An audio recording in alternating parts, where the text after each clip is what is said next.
वह कौन सा रहस्य है जो टाइटैनिक जहाज डूबने के 75 साल बाद मिला था उसका मलबा, लेकिन आज भी इन 6 रहस्यों से पर्दा नहीं उठ पाया है। वीडियो के लास्ट तक बने रहने के लिए प्लीज मेरे चैनल को सब्सक्राइब कर लीजिएगा। आज के पन्ने में टाइटैनिक एक्सीडेंट का हादसा एक ऐसी घटना के रूप में दर्ज है जिसे आने वाले कई सालों तक याद रखा जाएगा। ये दुर्घटना इतनी खतरनाक थी कि इसका मलबा भी कई साल बाद मिला था। टाइटैनिक का नाम सुनते ही दिमाग से उसके एक्सीडेंट से जुड़ी कहानियां आती हैं। अक्सर लोग सोचते हैं कि जब टाइटैनिक डूबा होगा तो क्या हालत होगी, किस तरह से एक्सीडेंट हुआ होगा। दरअसल एक्सीडेंट इतना खतरनाक था कि उसका मलबा भी दुर्घटना के 75 साल बाद मिला था। टाइटैनिक के साथ हुए भयानक हादसे को लेकर काफी रिसर्च हुई, लेकिन करीबन 110 साल बाद अभी भी कई रहस्यमय से पर्दा नहीं उठ पाया है। वे रहस्यमय अभी भी टाइटैनिक के साथ अंटार्कटिका महासागर में दफन। जानते हैं कि वह कौन कौन से रहस्य हैं जिनमें से अभी तक पर्दा नहीं उठ सका है। साथ ही जानते हैं कि रहस्यमय किन किन चीजों से जुड़े हैं और उनका पता लगाने के क्या क्या फैक्ट सामने आ सकते हैं। करीबन 110 साल पहले 16 अप्रैल को टाइटैनिक के साथ हादसा हुआ और वो अंधेरी रात में एक हिमखंड से टकरा गया। टाइटैनिक की स्पीड 41 किलोमीटर प्रति घंटा थी और वो इंग्लैंड के साउथ पेंटन के अमेरिका के न्यूयॉर्क की ओर बढ़ रहा था। जब सभी यात्री सो रहे थे तो उसी वक्त जहाज का हिमखंड से टकरा गया और अंटार्कटिका के महासागर में हुआ था। सबसे बड़ा आश्चर्य तो इस बात का था कि जिसे जहाज के लिए कहा जाता था कि वो कभी नहीं डूब सकता है, कुछ ही पल में डूब गया और 1500 लोग भी इस हादसे में मारे गए। अब जानते हैं कि वो रहस्यमय कौन कौन से हैं जिनमें अभी तक पर्दा नहीं उठ सकता है। लेकिन ये टाइटैनिक जैसे विशाल जहाज के लिए कहा जाता था कि वो डूब नहीं सकता है।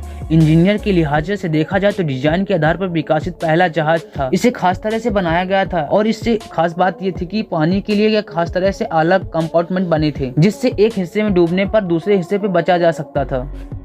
इस तरह से ये डूबा, इस तरह के अभी स्पष्ट जानकारी आना बाकी है। कहा जाता है कि ये टक्कर काफी तेज थी जिससे जहाज की मुख्य बॉडी पर आधी लंबाई सुराख हो गया था। अंटार्कटिका महासागर में तेजी से जहाज चलने पर एक सामान मिलता है जिसका ब्लू बैट कहा जाता है। टाइटैनिक इस सामान का हकदार था और क्या इसे पाने के लिए इसकी स्पीड तेज थी? बता दें कि टाइटैनिक पहली बार अपनी यात्रा निकाला था और वह पूरी नहीं कर पाया। ऐसे सवाल का ही के लिए इसकी स्पीड तेज थी। टाइटैनिक काफी विशाल था और इससे एक्सीडेंट में करीबन 1500 लोग मारे गए थे। ऐसे में कैप्टन स्मिथ के तेजी से स्पीड करने के पीछे कारण पर भी कई तरह के सवाल उठते हैं। कई लोग कहते हैं कि अंटार्कटिका को जल्दी क्रॉस करना चाहते थे इसलिए उन्होंने स्पीड तेजी की थी। टाइटैनिक के 2 टुकड़े हो जाने के लेकर कई तरह के सवाल हैं। आखिर ये किस वजह से हुआ? टाइटैनिक एक्सीडेंट को लेकर यह सवाल उठता है कि क्रू के पास दूरबीन क्यों नहीं था। कहा जाता है कि अगर उनके पास दूरबीन होती तो वो काफी दूर तक पहले ही खतरे को भाप सकते थे।